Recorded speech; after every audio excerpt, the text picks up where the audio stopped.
નમસ્કાર, નિર્ભય ન્યૂઝમાં આપનું સ્વાગત છે અને આપની સાથે હું છું કરણ. ડ્રાઈવરોના ચાલી રહેલા આંદોલનમાં અનંત પટેલ મેદાનમાં છે. એવામાં આજે અનંત પટેલ ડ્રાઈવરોના સમર્થનમાં ધરમપુરમાં એક રેલીનું આયોજન કરેલું હતું. આ આંદોલનમાં અનંત પટેલ ભાજપ પર આકરા પ્રહારો કર્યા હતા.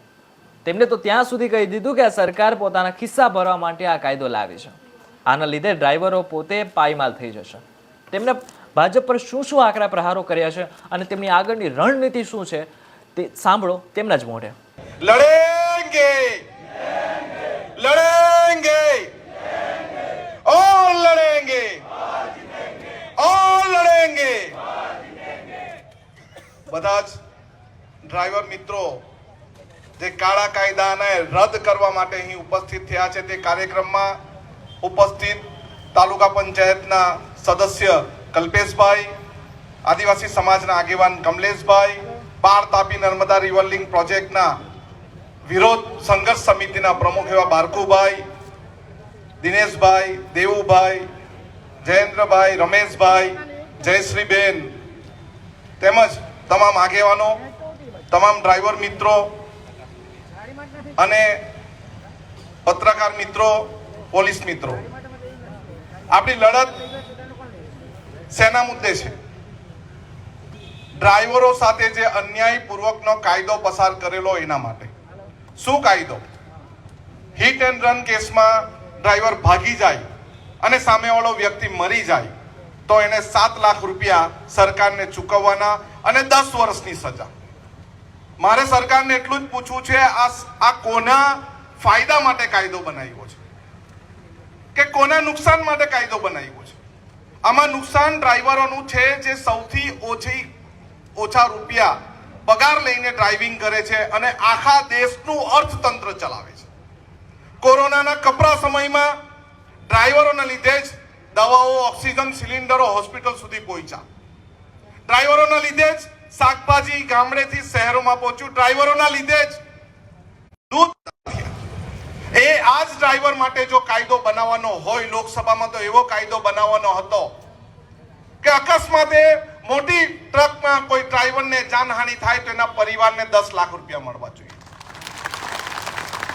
ડ્રાઈવરને કઈ પગ તૂટી જાય, અપંગ થઈ જાય, હાથ તૂટી જાય, ડ્રાઇવિંગ નહીં કરી શકે તો એના માટે 25 લાખ રૂપિયા એને આપવા જોઈએ એનું જીવન ગુજારવા માટે. પણ આ સરકાર ઊંધી છે. એ માત્ર ઉદ્યોગપતિ અને કરોડપતિનું જ કામ કરે છે. નાના લોકો ડ્રાઈવરોનું કામ કરતા નથી. ડ્રાઈવરી કોણ કરે? આદિવાસી સમાજ, એસસી સમાજ, ઓબીસી સમાજ, પરપ્રાંતિ અને મુસ્લિમ સમાજ કરે. એક કરે ને, કોઈ બીજું કરે? કોઈ બીજું કરતું નથી. અને વાહન, મોટા વાહન જે લઈ જઈને દેશ સેવાનું જ કામ કરે છે ત્યારે એના પર જો કાળો કાયદો પસાર કરવામાં આવેલો હોય તો અમે છેલ્લા શ્વાસ સુધી ડ્રાઈવરોની સાથે છે.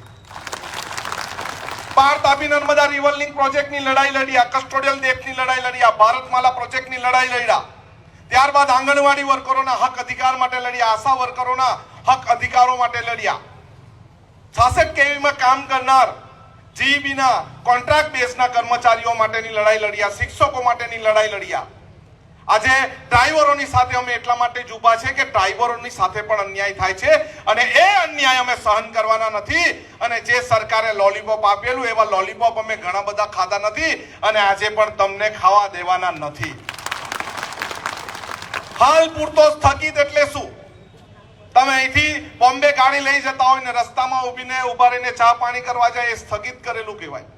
પછી પાછા ગાડી પર ચડીને પાછી ડ્રાઇવિંગ કરો એ ચાલુ થઈ. આપણને આ કાયદો સ્થગિત નથી જોઈતો.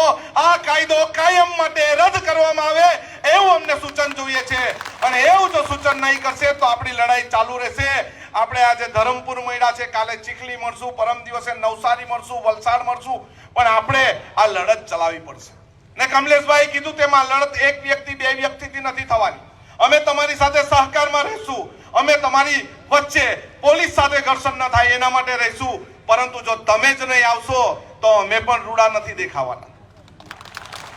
તમારી લડાઈમાં અમે એટલા માટે સમર્થનમાં ઉતરીએ છીએ કારણ કે તમે પણ અમારી જાતિમાંથી આવે છે, અમારા લોકોમાંથી આવે છે, મધ્યમ વર્ગમાંથી આવે, પીસાયેલા અને કચડાયેલા વર્ગમાંથી આવે છે. એટલા માટે અમે તમારી લડાઈમાં તમારી સાથે છે.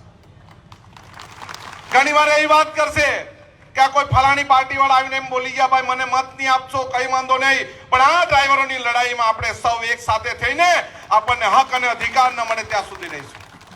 અત્યારે શિક્ષકોની પણ ઓલ્ડ પેન્શન માટેની રેલી નીકળવાની છે. અમે શિક્ષકોને પણ સમર્થન જાહેર કરીએ છીએ. આખી ટીમ અમારી શિક્ષકોને સમર્થન પણ કરીએ છીએ ને એમની લડાઈમાં પણ અમે એમની સાથે રહીશું.